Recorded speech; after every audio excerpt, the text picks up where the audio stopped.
Following the round of Carbondale, Woody Watts, Tyrone Stanley, and Matthias Taub all received points penalties for their respective antics under the yellow flags. In addition, Taub and Watts will start this race from the back of the grid, and Tyrone Stanley will start his next Master Cup Series race from the back of the grid as well. No penalty was handed out to Trevin Terrell. However, interestingly enough, he's not here at Brands Hatch despite having scored a fantastic 12 points for Trevor Carrington's team. And I think the obvious reason for that is that his sponsorship money ran out, and they had to fill the seat with the local touring car driver, Paul Green, for this race. There's been a couple of other driver changes. Mika Turvo has gone to FinTech for the Independence Trophy, and that's left the 42 car open for Hamilton West. And car number 24 will be driven in this race by Tom Breyer. Anyways, Dan, off to you. Thank you, Lance. Taking out his first Delano Pole Award of the season is Marcus Leonard in car 999 for Power Steering Incorporated. Whitmore was on the outside of the front row, Roderick and Soverall in row 2, and Arto Kekkonen and local favorite Avery Holtzman in row 3. Coming down to the first corner, everyone looks fine. Coming down now into Druid's Bend, the slowest turn on the track, turn 2.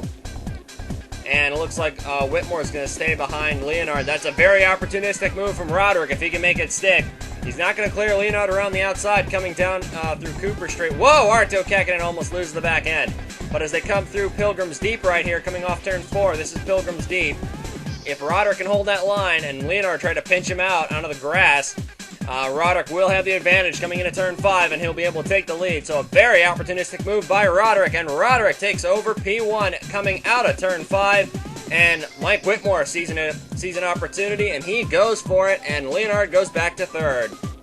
Paul Green in car 20 is holding up Woody Watts a little bit on the start. I don't think that made Woody that happy about it. So he squeezed, I think, the 20 car out a little bit wide. I think we all know why Paul Green got this ride. Anyway, here's Hamilton West in car 42.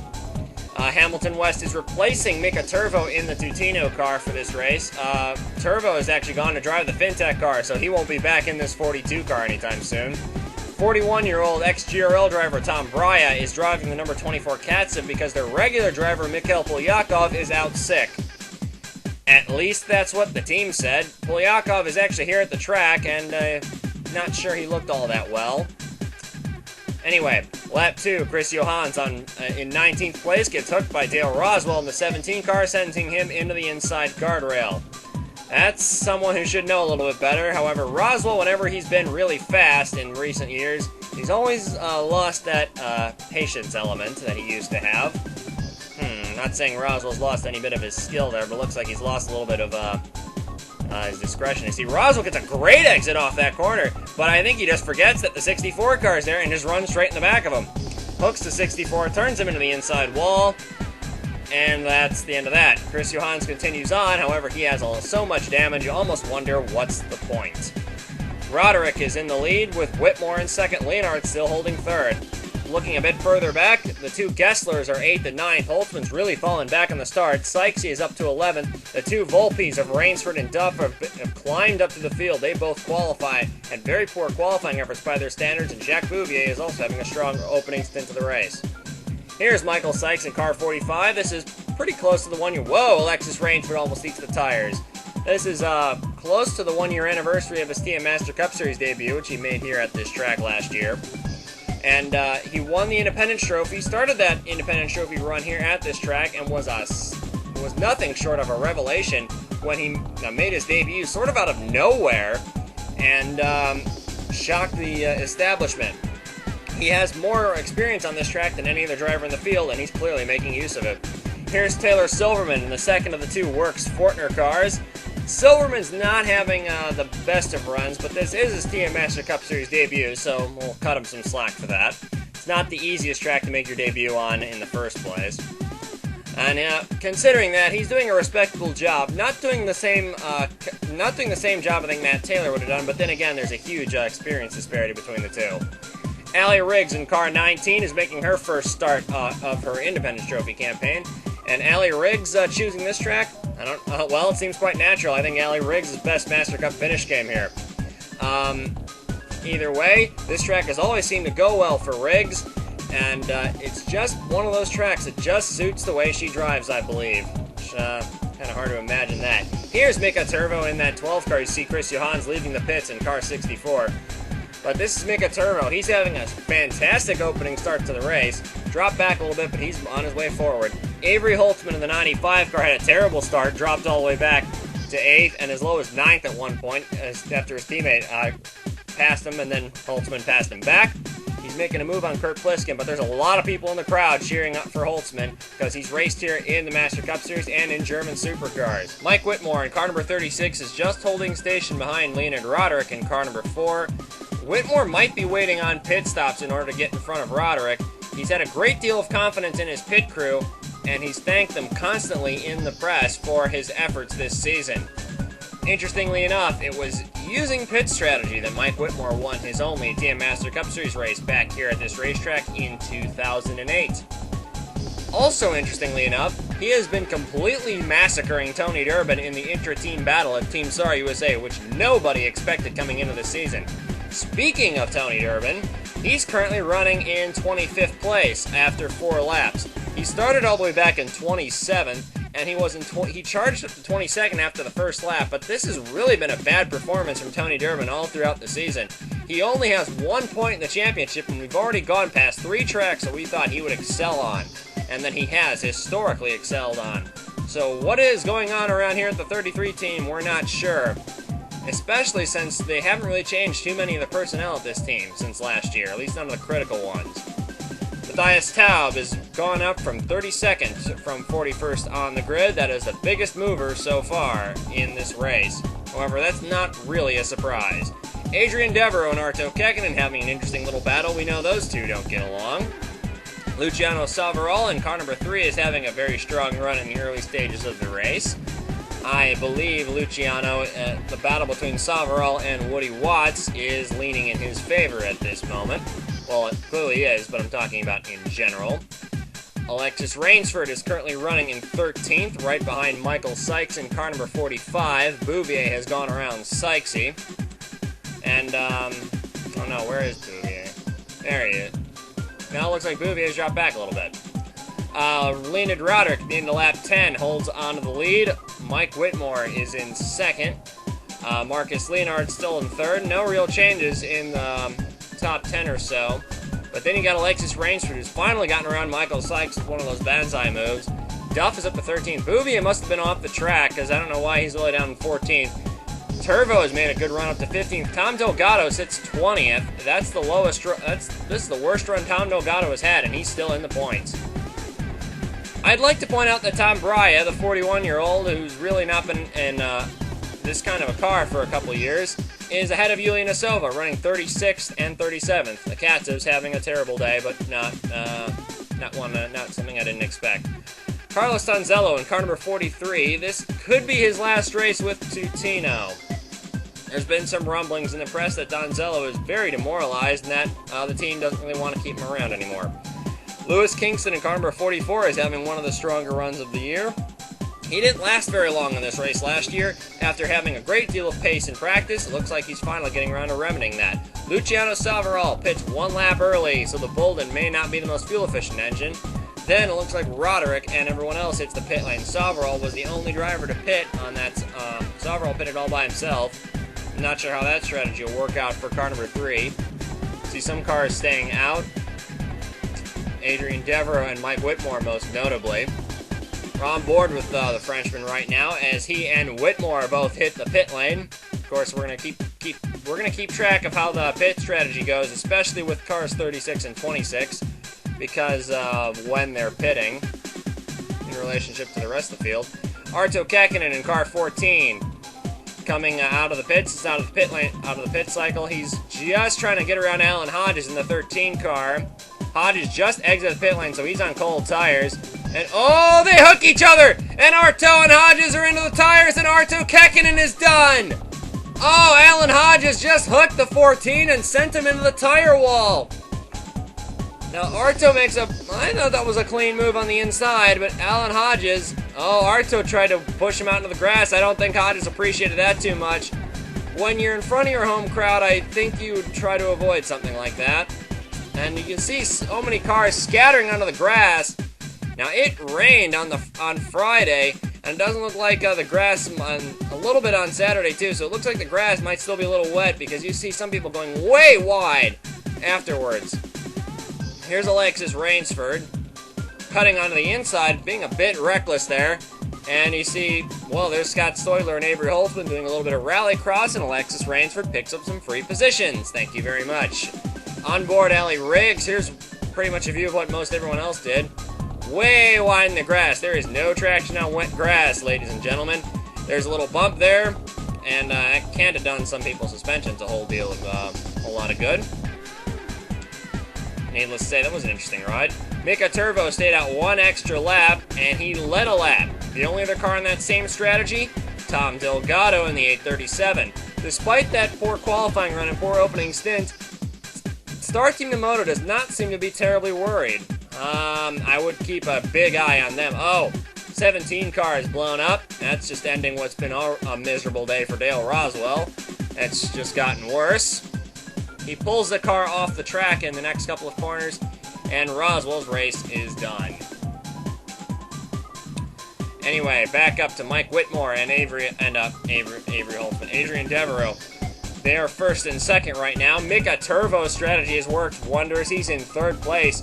Franz Redlich in the 94 car up to fourth place. He pitted with Devereaux and Whitmore. Michael Sykes has made a great stop up to fifth. Roderick's pit crew had a very bad stop, and he's down to seventh. The Volpe crew for Zach Duff did a great job as well, putting him up in eighth. Conversely, they did a terrible job on the one car. Car number 6, Woody Watts, is yet to make a pit stop. He has gone, I think he's gone longer than everyone else on that tank of fuel, so... If that or no, 6 cars just entering the pit lane right as I say that. So Woody Watts is the last car to pit in car number 6. So that is a little bit stilted there. Ethan Everett, car number 11, and Alexis Rainsford in car number 1. This is what happens to them. Alexis goes on the inside of Everett, runs Everett off into the tires. She runs him wide. Everett collides with the tire wall, and Ethan Everett sustains some damage. It's going to jam up Scott Stoidler. Now, I wonder, was that an intentional swipe by Alexis Rainsford? The officials clearly didn't think so, but I think everyone else on the face of the planet did. That was a little bit wider than Arto pinched out Alan Hodges. Looks like the same kind of incident, but I think Alexis just went in there way too fast and didn't care if she ran the 11 off the track. So, I'd have to say, I don't know why the officials didn't take a peek at that one there. Anyway, here's Leonid Roderick and Michael Sykes battling for position, and it looks like Sykes is just going to have to lose out to Roderick's Inglesby there. Leon Kennison, car 39, is having the best run all season. This team has not brought a car to the finish of a race yet. The Lennard R37 does not appear fast or reliable, except for today, in which it has looked very fast and very reliable. So, a good change in form for them. Scott Bates in car 88 hits the pit lane. That's an unexpected stop. He picked up a puncture. And you can see Mike Whitmore putting the lap down as a result. And that's unfortunate because Scott Bates is really looking for a solid point stay here. And he might have actually done so. But he is, fortunately, a very gracious back marker. You see both Mike Whitmore and Adrian Devereaux have no problems getting by him. Franz Redlich in car 94 having a very strong run in the Gessler, which some people think is the best car in the field, but the inexperience of both Gessler and Holtzman has prevented that car from seeing the checkered flag first. Here is Marcus Leonard and Mika Turvo. This is what I call an opportunistic passing move. Leonard all the way on the left side, which you might think would be, look at that, Leonard just goes all the way around the outside in the last corner around car 12. Marcus Leonard with the move that I don't think anyone else would have tried in the JD Predator goes flying around the FinTech car on the outside. So either that car has got some serious horsepower or Marcus Leonard is just one of the gutsiest drivers on the circuit. Well, we know he's one of the gutsiest drivers out there, but I don't think we'd see him try a pass on the outside in the last corner like that. Here's the 2 Volpe cars of Alexis Rainsford and Zach Duff. They're fighting for 10th. Frankly, I expected a little bit more pace from the Volpe cars. They're not really showing the same kind of pace they had last year. They're both doing very well, considering that. Alexis Rainsford is going after a couple other cars up there. I believe one of them I can't really see them too well from where I am. One of them is Sykesy, I know that much, and the other one is, oh, that's Tom Delgado. So, that is Alexis Rainsford, car number 1.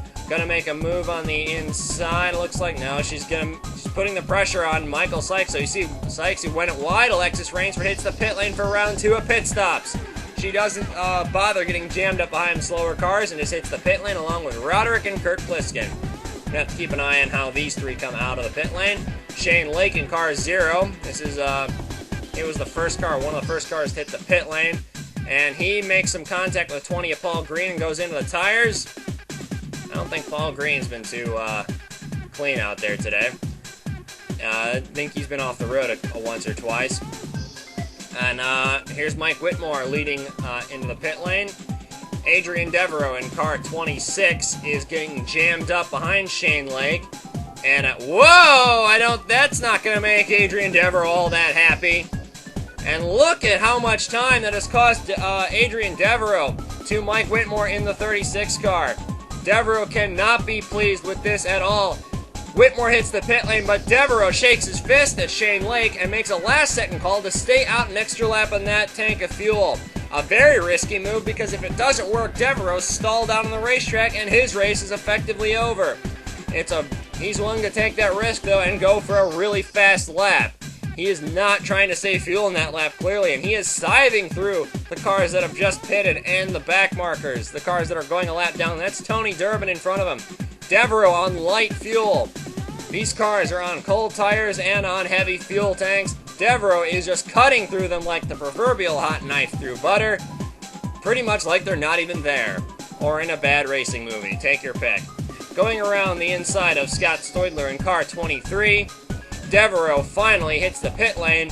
Franz Redlich changed his strategy to opt for the same pitting on the same lap that Devereaux did. So it looks like Redlich adopting his pit strategy to do likewise. Along with these 3 cars, Michael Sykes, Franz Redlich, and Tom Delgado. Actually, I think Delgado's in this. We'll see if Delgado pits this time. Yes, Delgado does hit the pit lane. Looks like the Nemoto guys are really they're making this strategy very adaptable. Turbo once again stayed out an extra lap to lead a race, to lead another lap of the race. Looks like the FinTech engine could be the most fuel efficient out there as Turbo propels himself all the way up to second. And Turbo really having a fantastic run so far in that Independence Trophy entry.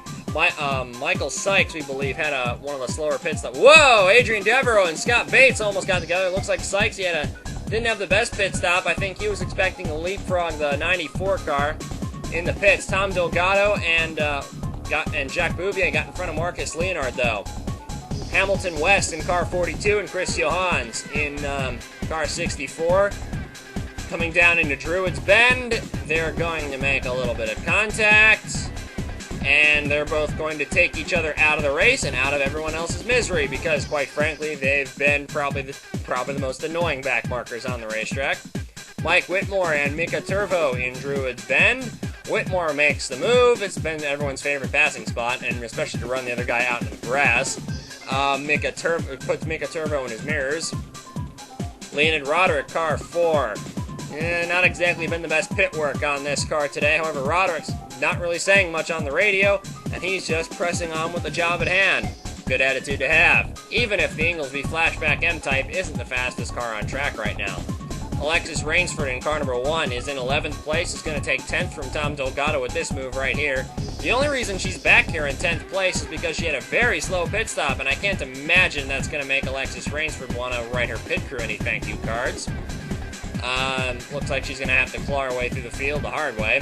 Paul Green in car number 20 runs off the road right here. It's going to scatter some debris on the road. There you see Redlich run by, and that, I think, is going to cut the left rear. That cuts the left rear tire down on car 94.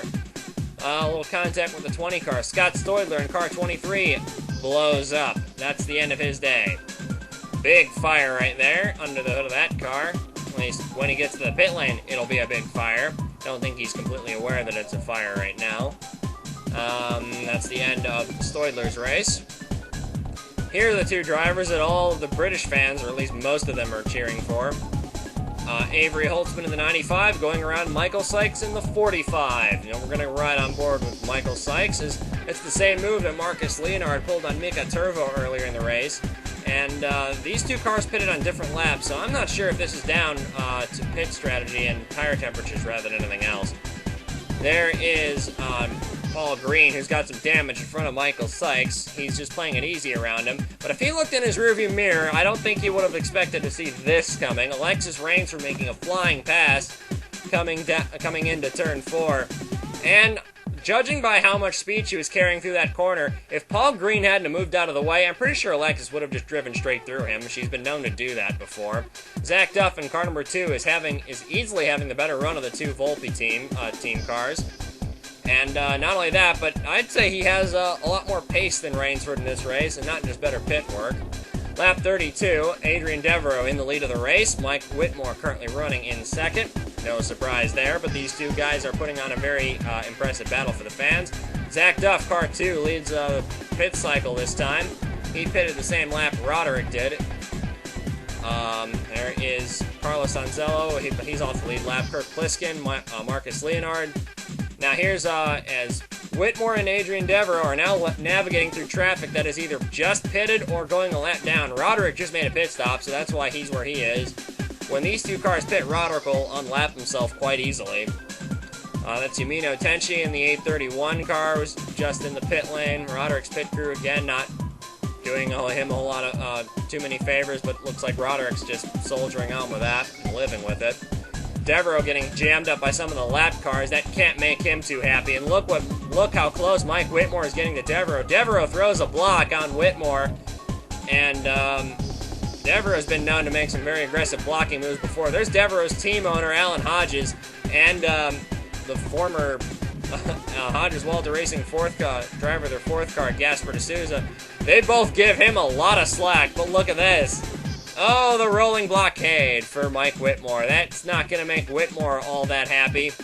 You have the ex-Hodges Walter man and Alan Hodges holding up Mike Whitmore so that Devereaux can get an easier run. Devereaux stays out an extra lap while Whitmore heads into the pits. Probably a smart move on Whitmore's part to get out of traffic for a while. Devereaux's looks like he's got a clean track in front of him, so if he's going to set this power lap, Whitmore is just coming out of the pits right now. And this is after Devereaux's made his pit stop, I should point out. Duff, again, great work by the Volpe crew, and great work by the crew pit crews of Allie Riggs and Tom Delgado. Allie Riggs has slowly been climbing through the field as a result of some very strong pit work and some very strong passes on the track. Here's Mika Turvo in third. Fantastic run for the FinTech team. That's a part-time Independence Trophy effort, and this could be the first Independence Trophy entry on the podium. Just imagine that. And that would be Turvo, who had driven for Tutino and really had not done too much to impress people. Although I'm not sure that's just how bad that Tutino T11 car is, or that Mika Turvo just was that inexperienced on oval tracks before, because on the road courses, we know that he's a pro. He's raced in rally before and many other forms of European road racing quite successfully. On board, Zach Duff as he gets around Alan Hodges, whose day has been nothing but miserable. There's been a lot of people pulling for Alan Hodges, but Hodges' day has just not gone too well at all as he chases down Mika Turvo in car number 12. We're directly in front of him. And now, coming down into Druids Bend, Mika Turvo looks like he plays it very easy on the brakes. Duff sees an opportunity. Duff goes for it. Duff cleanly makes the move and puts Duff into third place. So it looks like Turvo that was pretty easy. I don't know, it looked like Turvo just kind of gave up there, coming down Cooper Straight there. Yeah, around here, Turvo looks like he just gives up and tries to salvage a good points finish for the Independence Trophy. Doesn't look like he forced the issue that much. Kurt Pliskin in car 16 is having a fantastic run so far. Quiet as usual, but when it matters the most, he shows up, which is right now towards the last third of the race. Allie Riggs has dropped all the way to 9th. She pitted very late and hasn't gotten the tires up to temperature yet. She's just gotten passed by Marcus Leonard, and I see a couple other cars that look a lot faster than Allie Riggs going to chase her down in just a couple of seconds. Yeah, Luciano Savarol and Lewis Kingston. He's had a good day today. Both of those men have it anyway. Oh, problems on Alan Hodges' car. That car is overheated and he's out. White flag lap for Mika Turvo. This is the battle for 4th place as they come down into Druid's Bend. Kurt Pliskin is going to make the move for 4th. Turvo gets onto the grass. He's into the tires. No, Mika Turvo's into the wall from 4th place. Oh, no. Oh, boy. He can't be happy with himself. He has to be kicking himself for that because Pliskin never touched him. Turvo went off all by himself in Druid's Bend, threw away what could have been 5th place. Pliskin never touches him. He gets 2 wheels on the grass, and Turvo goes off the road. Holtzman gets hit by the 12 car, but this was a huge, huge points day for Turvo, and that's all going to pot. Tom Delgado goes by in the 837. Look at this. Kingston and Savaral go by. Savaral rockets by. The 2 DeGarmo cars get by. Keniston goes by. Michael Sykes gets held up in car number 45. Oh, this is a travesty for Turvo. He's going to drop out of the points for this. A simple mistake when it matters the most. Oh, you gotta feel for Turvo there. He had such a fantastic drive today up until the very last lap.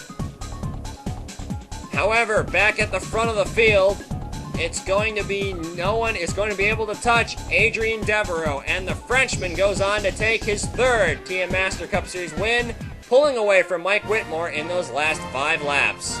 Zach Duff took home the final podium position, coming home in 3rd place. Kurt Pliskin 4th, Avery Holtzman a strong 5th.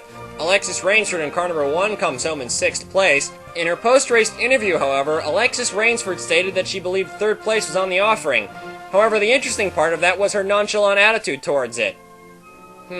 Different Alexis we're seeing these days. I wonder if that has anything to do with the fact that she's scheduled to attempt the Indianapolis 500 in just a couple of weeks.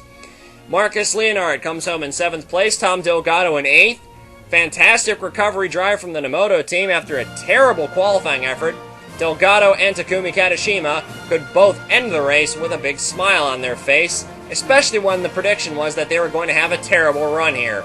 Luciano Savaral in car number 3, great top 10 effort. First points for Lewis Kingston, and first double points for the DeGarmo team, as Zelda Ashby finished 11th. First points for the Lennard R37, which is hard to believe. Leon Kennison gives that car its first finish in 12th. Matthias Taub also finished the race, however, he finished all the way down in 23rd. Michael Sykes gets a strong run in front of the home crowd, more points for him. Ali Riggs, first points. Gasper de Souza keeps amassing his points total. Jacques Bouvier as well. Charlie Waters, I think he was expecting more from today, and Robert Dorian as well, another Englishman that really, I think, expected to do better in front of his home crowd, but he at least can bring home a championship point and say that he did well today.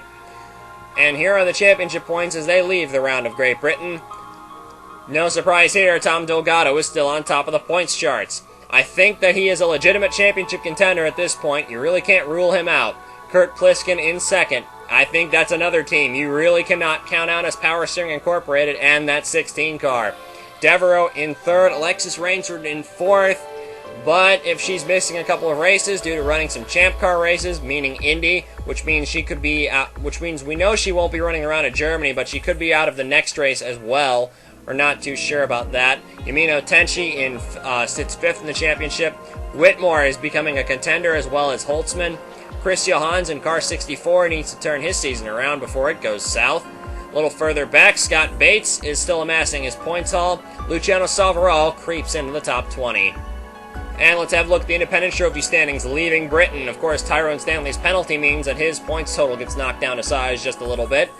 And Shane Lake had 2 disasters in 2 races, and that's leaving him at 68 points after 2 races. That's not a good sign. He needs a big result soon in his next outing. Ali Riggs in car 19. Solid run for Riggs. Puts her at 5th place. And you'll notice Taylor Silverman didn't have a very good run either in the Fortner. And Mika Turvo in car number 12. What can you say? He had such a good run going for the race, but it just all came apart when it mattered the most. So he drops all the way to 10th, well, equal 8th in the Independence Trophy. And we'll have to see what he does in his next outing in the FinTech 12 car.